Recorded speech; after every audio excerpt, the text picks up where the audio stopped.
안녕하세요. 주와 말씀의 교회 말씀 묵상입니다. 오늘은 요한복음 3장 31절부터 36절까지의 말씀을 함께 묵상해 보도록 하겠습니다. 오늘 우리가 보는 말씀은 예수 그리스도께서 어떤 분이신지를 다시금 알려주는 말씀입니다. 사도 요한은 요한복음 1장을 시작하면서 이미 예수님께서 어떤 분이신지를 우리에게 알려주지 않았습니까? 태초에 말씀이 계시니라. 그 말씀이 하나님과 함께 계셨으니 그 말씀은 하나님이시니라. 즉, 사도 요한은 요한복음을 시작하면서 예수 그리스도께서 영원 전부터 하나님과 함께 계신 그분 자신이 하나님이심을 우리에게 알려주었습니다. 그리고 그분은 하나님의 말씀이고 또 우리의 생명이시고 빛이심을 우리에게 알려주었던 거죠. 그리고 오늘 이 요한복음 3장 말씀에서도 다시 한번 요한은 예수님이 어떤 분이신지를 우리에게 알려주고 있는데요. 첫 번째로 예수님은 위로부터, 즉 하늘로부터 오신 만물 위에 계신 분이십니다. 요한복음 3장 31절 한번 보십시오. 위로부터 오시는 이, 즉 예수께서는 만물 위에 계시고 땅에서 난 이는 땅에 속하여 땅에 속한 것을 말하느니라. 하늘로부터 오시는 이 예수님은 만물 위에 계시나니 이렇게 소개합니다. 물론 성경을 보면 천사들도 하늘로부터, 즉 위로부터 이 세상에 와서 하나님께서 그들에게 전하라 명하신 말씀들을 이스라엘 백성에게 전할 때가 있었죠. 그러나 예수님은 이런 천사들과 결코 비교되실 수 없는 분입니다. 물론 천사도 위로부터 이 세상에 왔고 예수님도 위로부터 이 세상에 왔지만 그러나 예수님은 천사들과 비교 대상이 아니신 거죠. 왜냐하면 오늘 본문 말씀이 덧붙여서 예수님은 위로부터, 하늘로부터 오셨을 뿐만 아니라 만물 위에 계시다. 31절 다시 보면 위로부터 오시는 이는 만물 위에 계시다라고 말하기 때문에 그렇습니다. 만물 위에 계시다는 것이 무슨 의미일까요?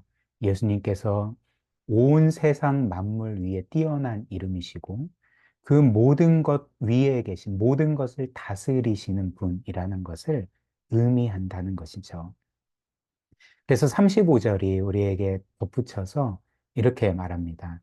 아버지께서 아들을 사랑하사 만물을 다 그의 손에 주셨으니 이 세상 만물이 다 예수 그리스도의 것입니다. 사실 이 세상 모든 것들을 창조하신 분은 성자 하나님 예수 그리스도셨습니다. 예수님이 그분의 그 전능한 능력과 지혜로서 이 세상 만물을 창조하시고 지금도 다스리고 계시다는 거죠. 이런 의미에서 예수님은 만물 위에 계시다는 것입니다. 근데 이런 위대하신 성자께서 우리를 위하여 행하신 일이 무엇입니까? 네, 죄인일 뿐인 그분에 비해서는 우주의 티끌과 같은 존재인 우리를 위해서 그분은 그분의 하늘 영광 보좌 버리시고 이 세상에 오셨던 거죠.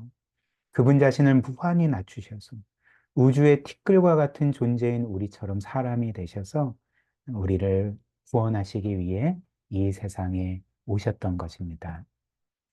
그 다음 두 번째로 예수님은 우리에게 하나님을 최종적으로, 궁극적으로 알려주시는 그분의 말씀, 하나님의 말씀이십니다. 32절, 그가 친히, 즉 예수께서 친히 보고 들은 것을 증언하되 그의 증언을 받는 자가 없도다. 예수님께서 하늘에 계실 때 친히 보고 들은 것을 증언하셨다라는 말씀인 거죠.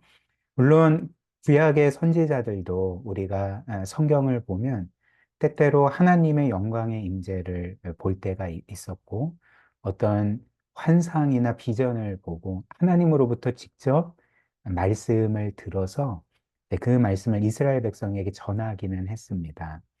그러나 예수님은 이런 구약의 선지자들과 결코 비교되실 수 없는 분입니다. 물론 선지자도 때로는 하나님의 영광을 보고 하나님으로부터 말씀을 들었지만, 그러나 예수님은 그들과 다르다는 것, 차원이 다르다는 것입니다. 왜 그럴까요? 예수님은 영원 전부터 그 성부 하나님 품속에 계셨던 분이었기 때문에 그렇죠. 그 품속에 계셔서 성부 하나님의 모든 영광, 그분의 모든 것을 직접 보시고 직접 들으신, 아니, 그 성부 하나님과 영원 전부터 그 사랑과 기쁨의 관계를 나누신 그분 자신이 하나님이신 그 성자 하나님이시기 때문에 그런 거죠. 그래서 요한복음 1장 18절이 우리에게 이렇게 전해줍니다. 본래 하나님을 본 사람이 없으되 아버지 품속에 있는 독생하신 하나님이 그 성부 하나님을 나타내셨느니라. 이 말씀처럼 이 세상 누구도 하나님을 본 사람이 없습니다. 아니, 하나님을 볼 수가 없는 거죠. 그 유한한 존재일 뿐인 우리가 그 무한한 영광의 하나님을 본다면 우리는 그 즉시 존재가 소멸해 버릴 것입니다. 오직 영원 전부터 성부 하나님 품속에 계셔서 그분과 영원토록 사랑과 기쁨의 관계를 누리신 그 성자만이 하나님을 보셨고 그분의 음성을 직접 들으셨고 그리고 이제는 사람이 되어 이 세상에 오셔서 그 성부 하나님을 직접 우리에게 나타내셨다라고 우리에게 알려주는 거죠. 그래서 이런 의미에서 예수님은 물론 구약의 선지자들도 하나님에 대해서 전해줬지만 예수님은 그분 자신이 하나님이신 거죠. 성부 하나님과 모든 면에서 동일하신 하나님이시고 성부 하나님과 하나 된 분이로서 그 성부께서 우리에게 어떤 분이시고 특별히 우리를 얼마나 사랑하시는지를 최종적으로 보여주신 하나님의 말씀이라는 것입니다. 그래서 요한복음 1장 1절이 이렇게 시작하지 않았습니까? 태초에 말씀이 계시니라. 이 말씀이 하나님과 함께 계셨으니 이 말씀은 곧 하나님이시니라. 예수 그리스도는 하나님을 최종적으로 우리에게 알려주시는 그 하나님의 말씀이십니다. 그래서 요한복음 14장 9절에서도 예수님이 빌립에게 이렇게 말씀하셨던 거죠. 예수께서 이르시되 빌립아 내가 이렇게 오래 너희와 함께 있으되 너가 나를 알지 못하느냐 나를 본 자는 아버지를 보았거늘 어찌하여 아버지를 보이라 하느냐 무슨 말씀일까요? 성부와 성자께서 하나이시기 때문에 완벽하게 하나로 연합되어 계시기 때문에 그리고 성자께서 그 성부 하나님을 온전히 우리에게 나타내셨기 때문에 성자 예수 그리스도를 본 자는 성부 하나님을 본 거랑 똑같다는 거죠. 이 말씀을 하셨던 것입니다. 그러나 사람들은 이 예수님을 어떻게 대했을까요? 예수님이 이 세상에 오셔서 성부 하나님이 어떤 분이신지, 우리를 얼마나 사랑하시는지, 우리를 얼마나 구원하기를 원하시는지를 사람들에게 전했지만 사람들은 예수님의 말씀을 거부했습니다. 그래서 요한복음 3장 32절 다시 보시면 그가 친히 보고 들은 것을 증언하되 그의 즉 예수 그리스도의 증언을 받는 자가 없도다. 이렇게 말씀을 하는 거죠. 사랑하는 여러분, 우리가 앞서 본 것처럼 예수님은 위로부터 오신 만물 위에 계신 만물의 창조주요 통치자이십니다. 끝도 알 수 없는 우주를 말씀 한마디로 창조하시고 다스리시는 분이십니다. 그리고 우리는 그분에 비하면 정말 우주의 티끌과 같은 존재가 아닙니까? 그런데 그 우주의 창조주께서 만물 위에 계신 분께서 이 세상에 오셔서 정말 우리를 너무나도 구원하시기를 원하셔서 그 구원의 말씀을 전하시는데 사람들이 그분의 말씀을 거부한다면 사실 그분은 이 사람들을 어떻게 하셔야 했겠습니까? 그러니까 우리 같았으면 그들을 단번에 없애버렸을 것입니다. 그들을 다 죽여버렸을지도 모르겠습니다. 그러나 예수님이 하신 일이 무엇일까요? 예수님은 그렇게 하시지 않고 정말 자신의 피조물일 뿐임에도 창조주 하나님이신 예수 그리스도를 거부하는 자들을 그렇게 멸하시지 아니하시고 도리어 예수께서 하신 일이 무엇일까요? 그들을 멸하시기보다는 그분 자신이 우리를 위하여 죽임당하시고 멸망당하시고 십자가에 못 박혀 죽으셨던 것이 바로 예수께서 우리를 위해 행하신 일이었다는 것입니다. 이처럼 예수님은 우리가 그분을 거부한 죄까지, 그 모든 죄까지 짊어지시고 이미 십자가에 못 박혀 죽임 당하셨기 때문에 누구든지 과거에 그 하나님과 예수 그리스도를 거부한 사람이라도 그 아들 예수를 믿는다면 구원을 받는다는 것이 바로 성경이 우리에게 전해주는 복된 소식, 구원의 소식인 거죠. 따라서 세 번째로 이 예수님은 영원한 생명이십니다. 우리에게 영원한 생명을 주시는 유일한 분이신 거죠. 36절 보십시오. 아들을 믿는 자에게는 영생이 있고 아들에게 순종하지 아니하는 자는 영생을 보지 못하고 도리어 하나님의 진노가 그 위에 머물러 있느니라. 이렇게 말씀합니다.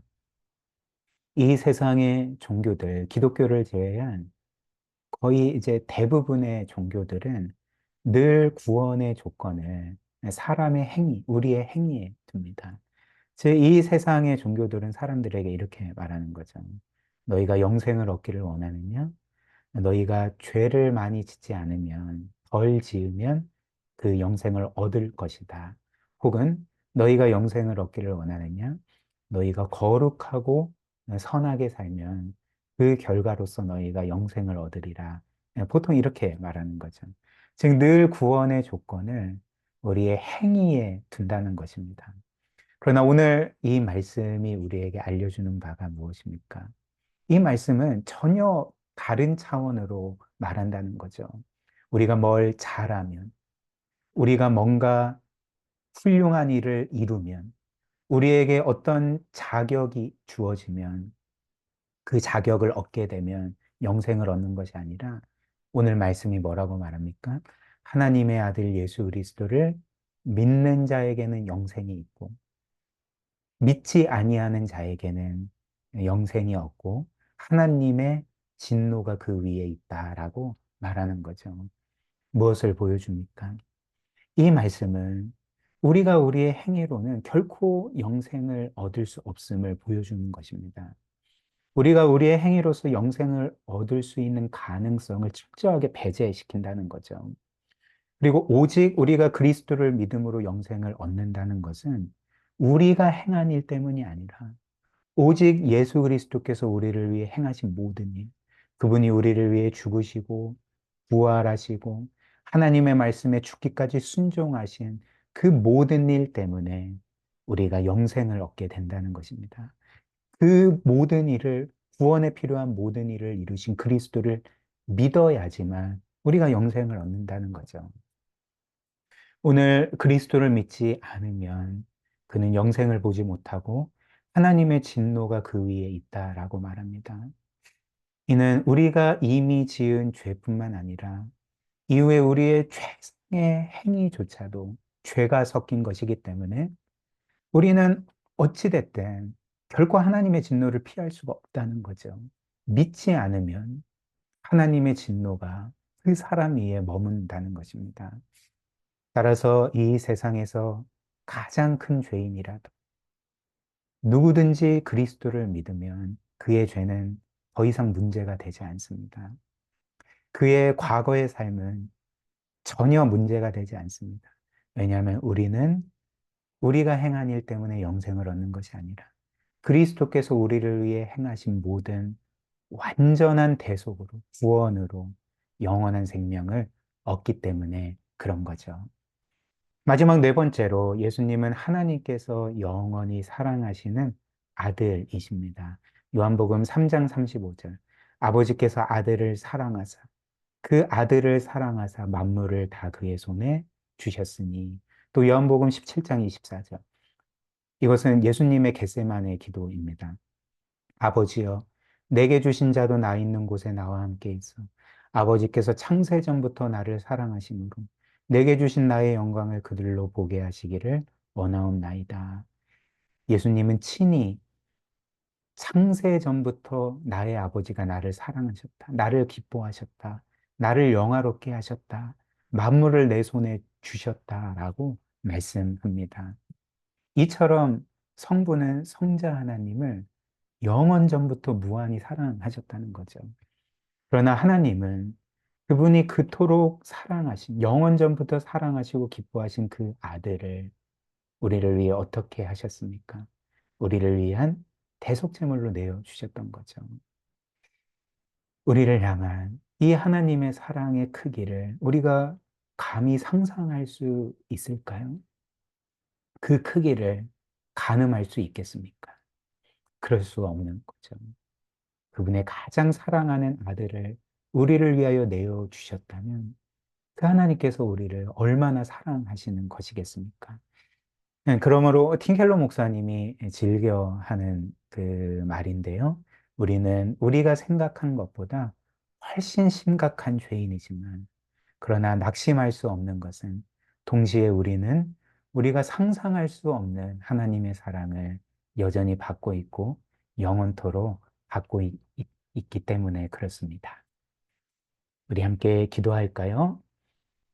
우리는 인생을 살면서 어떤 우리가 원하고 또 우리가 바라는 어떤 사랑, 혹은 우리의 소유, 혹은 사람들의 인정, 혹은 우리의 어떤 안전 등, 즉 우리가 소중히 여기는 어떤 것들을 잃지는 않을까 두려워할 때가 있습니다.